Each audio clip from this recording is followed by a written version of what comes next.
When most of us think about the book of Matthew, we think of it as, well, a collection of stories, right? But what if I told you it's actually something else entirely? What if it's a carefully constructed legal argument, a case for a new kind of king and a totally new kind of kingdom? Let's dive in and unpack that. So everything really kicks off with this one big question. I mean, think about it.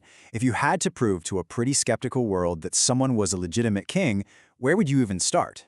The entire book of Matthew is basically the answer to that. And interestingly, it doesn't start with a big miracle or anything like that. Nope. It starts with something way more official. The very first thing you need, right? It's proof of a royal bloodline. You need to slap down a legal document on the table. And that is exactly what Matthew does. He opens his case with a formal genealogy, which is basically a legal claim to the throne of Israel's most legendary king, King David. And listen, this isn't just some boring, long list of names. It's actually a super meticulously structured argument. Matthew breaks the whole thing down into 3 clean sets of 14 generations. And that's totally intentional. It's a formal way of laying out a very calculated claim. A direct, unbroken line from Abraham, the father of the nation, through its greatest king, David, all the way down to this person, the Christ. And what's really interesting is that this genealogy isn't trying to hide anything. It flat out mentions that Solomon's mother was the wife of Uriah. Now, if you check the footnotes in our source, that's a direct reference to Bathsheba and, King David's biggest scandal. By putting that right in there, the author is basically signaling, hey, this is an honest history, not some sanitized propaganda.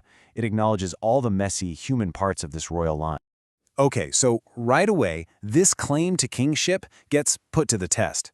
A group of foreign scholars, the wise men, show up in the capital, Jerusalem, and their one simple question just throws the entire political establishment into total chaos. The guy in charge, King Herod, he's paranoid, and he is not happy to hear about a rival king of the Jews. And the gifts they bring?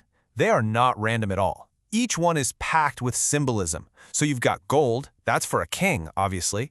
You've got frankincense, which is an incense used to worship a deity. And then there's myrrh. The source notes explain this was an aromatic resin used for preparing a body for burial. Kind of a strange gift for a baby, right? Unless it's a huge piece of foreshadowing, hinting that this king's reign is going to be defined by suffering and ultimately death. All right, so we've established the king's lineage. Check. What's next? Well, any king worth his salt has to declare the laws of his kingdom. And that's what the Sermon on the Mount is. It's not just a nice speech, it's the foundational constitution for this new, totally upside-down kingdom. And the very first law, it flips the world's values right on their head. Power in this kingdom doesn't come from your bank account or your status. It comes from realizing your own spiritual poverty. Then you get this.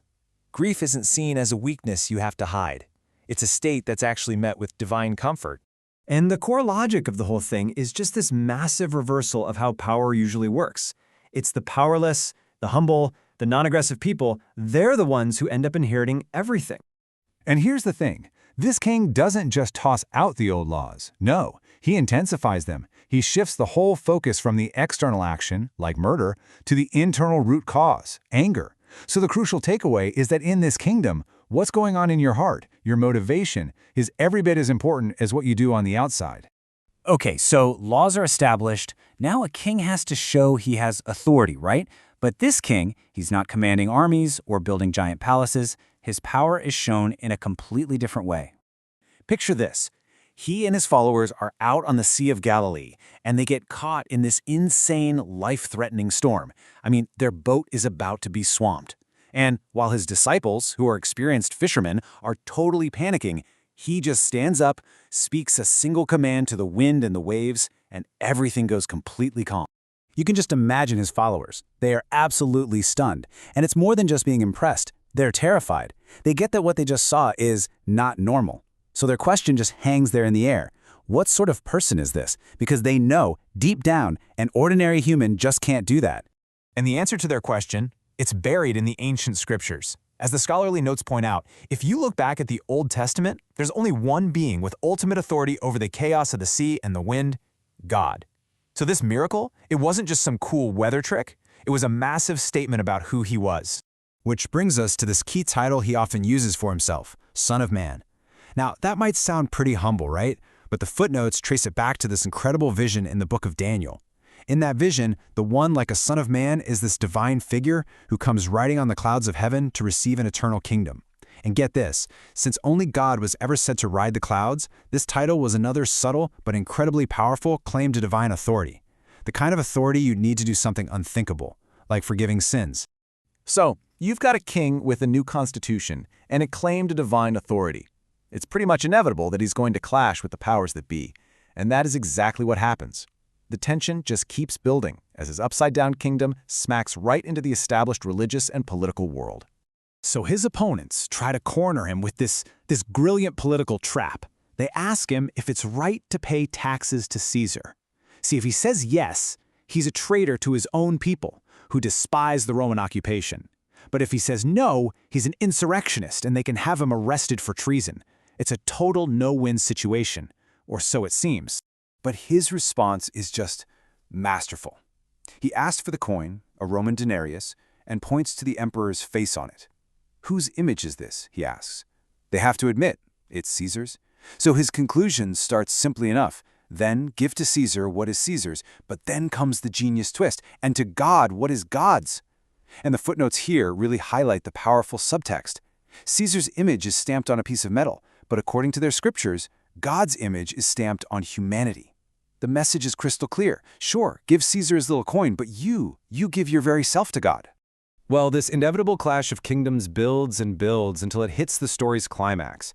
But true to form for this upside-down kingdom, the king's coronation doesn't happen in some grand palace. It's a dark coronation. It's a crucifixion that, paradoxically, is the very thing that leads to his ultimate authority. And the final events just unfold in this rapid, brutal sequence. We're talking less than 24 hours.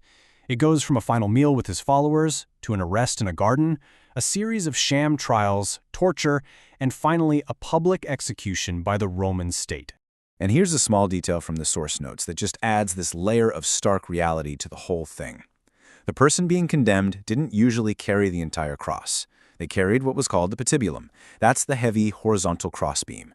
They'd carry that to the execution site, where the vertical post was already waiting in the ground. It's a small detail, but man, is it a visceral, historical piece of this king's path to his throne. But death is not the end of the argument Matthew's making. Not at all. Because after his resurrection, the now enthroned king gives his final mandate. And it's not a command for vengeance or military conquest. It's a commission, a mission, to go and invite all nations into his kingdom. And it's all backed by this incredible promise of his own constant presence. And so, the legal argument concludes. The claim to kingship has been made, right through lineage, through laws, through demonstrations of power, all culminating in death and resurrection. But the story doesn't really end there. It just begins a new phase, launching this massive worldwide mission, which leaves us with one final question to think about. What did that mission, launched by a crucified king from Galilee, ultimately create?